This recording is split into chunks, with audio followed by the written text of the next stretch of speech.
I'm all about that bass, no trouble. I'm all about that bass, no trouble. I'm all about that bass. Il est 12h20, heure essentielle se poursuit et c'est le moment de retrouver notre invité. Il s'agit d'Amine Diouri, responsable communication et d'études d'Inforisque pour un décryptage aujourd'hui de la situation concernant les écoles privées. Bonjour et bienvenue. Merci, bonjour. Merci. Alors avant de vous laisser la parole, Sarah, justement, je voulais rappeler à nos auditeurs qu'ils peuvent aussi réagir et poser leurs questions sur l'application Lux Radio. Merci Donia, merci d'être avec nous, Amine Diouri. En décrivant les chiffres du secteur, le cabinet Inforisque montre qu'en termes de volume, maternelle, collège et lycée représente 38% du volume global des écoles privées. Je parle sous votre contrôle. Oui. Mais en termes de valeur, cette tranche est à 40%.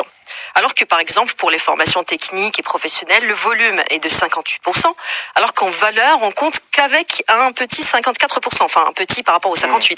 Comment vous expliquez ces chiffres avec un volume moindre? La valeur engendrée par maternelle, collège et lycée privé est supérieure. Est-ce que c'est dû à la rareté du premier segment? Alors, effectivement, le premier segment est un peu plus restreint en termes de volume, mais je pense que les écarts ne sont pas très élevés entre l'élément en volume et en valeur.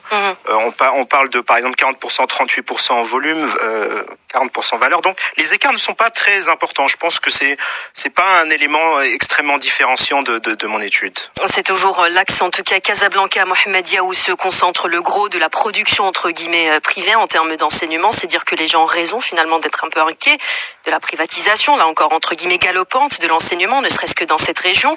Selon votre étude, le score de défaillance reste stable entre 2013 et 2015. Qu'entendez-vous très précisément par score de défaillance et qu'est-ce que cela dit du secteur ?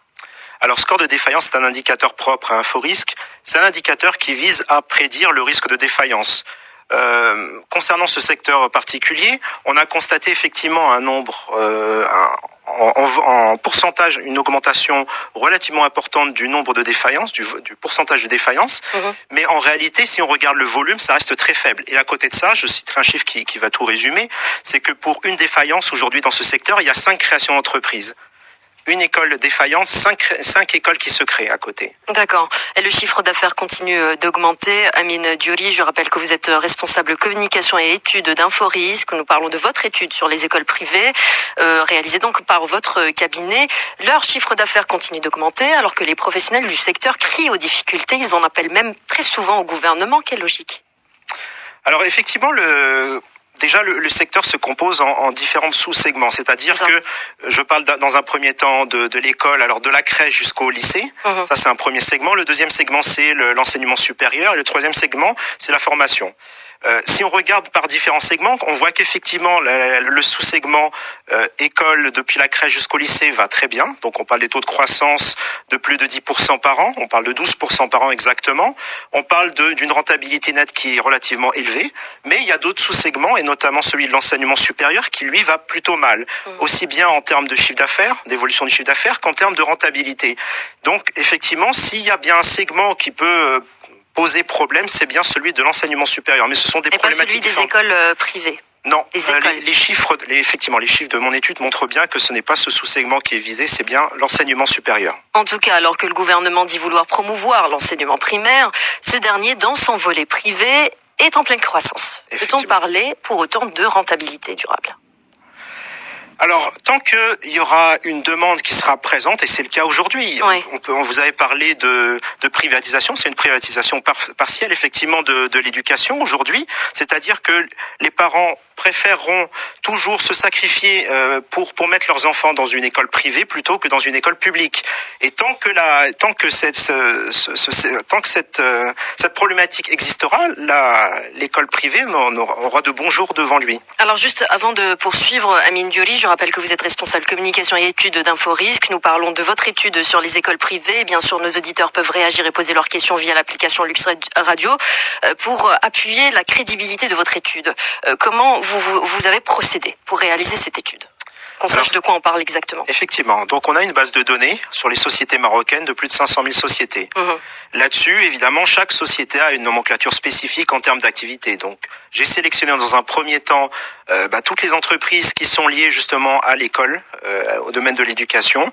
J'ai regardé effectivement après tous les éléments financiers de ces entreprises, donc c'est-à-dire chiffre d'affaires et tous les éléments bilanciels, CPC, etc.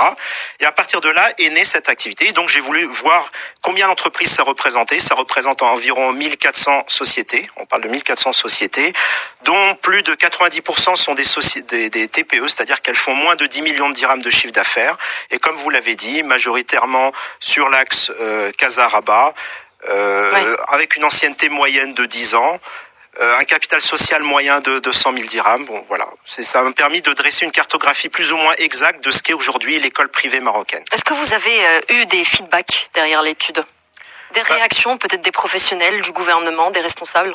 Alors des réactions, oui, des réactions très positives, parce que c'est d'abord une étude qui est sortie dans un journal économique et qui a eu de bons échos. Par la suite, effectivement, on a eu des retours de pas mal d'institutions privées qui étaient intéressées par l'étude, justement parce que l'école aujourd'hui est une cible intéressante d'investissement. Donc beaucoup de sociétés privées sont revenues vers nous pour avoir cette information. C'est en quelque sorte une étude de marché pour eux. Effectivement, c'est une étude de marché pour eux. Du côté des politiques, rien. Vous n'avez pas eu de réaction? Pour le moment, non. Mais je pense qu'ils ont pu déjà voir une première mouture dans la presse. Et puis, je pense que on est complètement ouvert à discuter avec eux sur ce sujet-là, bien entendu. Donc, visiblement, c'est un marché ouvert et libre. Voilà, l'enseignement. Vous en dites, en tout cas, que la trésorerie sectorielle est excédentaire et en hausse constante. Comment est-ce possible et pouvons-nous en déduire que ce secteur est très, très lucratif et continuera à se développer avec l'apparition d'encore plus d'écoles privées au détriment des écoles publiques? Si oui, Amine Diouri, dans quel domaine? Supérieur, primaire, professionnel? Alors là, vous posez deux questions. Oui.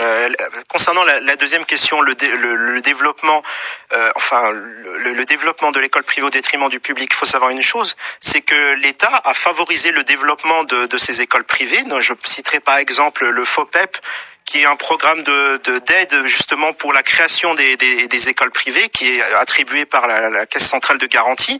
Donc l'État donne de l'argent, prête de l'argent aux entreprises qui se créent aujourd'hui dans le domaine de l'école privée. Donc on favorise cette création. Maintenant, concernant la première question qui était celle de la trésorerie, c'est lié à un business model qui est très particulier. Généralement, les entreprises ont un besoin en fonds de roulement qui est positif. Dans le cas de l'école, c'est un besoin en fonds de roulement qui est négatif. C'est-à-dire concrètement que quand j'ouvre une école, les parents payent en début de mois, par exemple, donc j'encaisse l'argent tout de suite et je sors mon argent beaucoup plus tard. C'est-à-dire que quand je dois payer mes fournisseurs, ce sera beaucoup plus long. Donc, évidemment, j'accumule de la trésorerie. Ce qui est encore plus particulier par rapport à cette activité, c'est que normalement, les besoins d'investissement, généralement, sont financés par les fonds propres, sont financés par des emprunts à long terme. Dans le cas de l'école privée, le fonds de roulement est négatif. C'est-à-dire que les besoins, les capitaux permanents ne suffisent pas à financer les investissements et encore moins le BFR. Finalement, c'est le BFR qui finance tout. Aujourd'hui, c'est le BFR qui finance les investissements de ces écoles. Pour finir, Amine Diouri, responsable communication et études d'Inforisque, un cabinet qui a fait donc une étude sur les écoles privées.